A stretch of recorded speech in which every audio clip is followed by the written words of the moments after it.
Түркістанда жеңілдетілген несие алғысы келетін 23 адамның бизнес жоспары мақұлданды. Өз бизнесін тыңнан бастайтындар енді 5 миллионға дейін шағын несие ала алады. Қаржыландыруды жүргізетін аграрлық несие корпорациясы.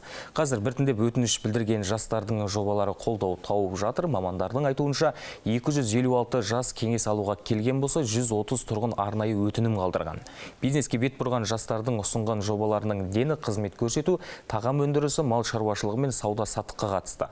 Арасында инновациялық идеясын іске асырғысы келетіндер де кездеседі. Жалпы шағын несие дегеніміз ол 5 жыл көлемінде беріледі және 2 жыл каникулы бар, демалысы деп айтады ғой, және 2,5%-бен 5 миллионға дейін беріледі. Бүгінгі бұл біздің екінші отырымыз, комиссия отырысымыз. Жалпы шағын несиені облыстық комиссияның құрамы шешеді, беру бермеу жөнінде де. Алдыңғы 3 мамыр күні бізде 25 адамның бизнес жобасы қаралса, бүгінгі 2 күндік комиссия отырысымызда 105 адам үміткердің құжаты бизнес жобасы қорғалатын болады.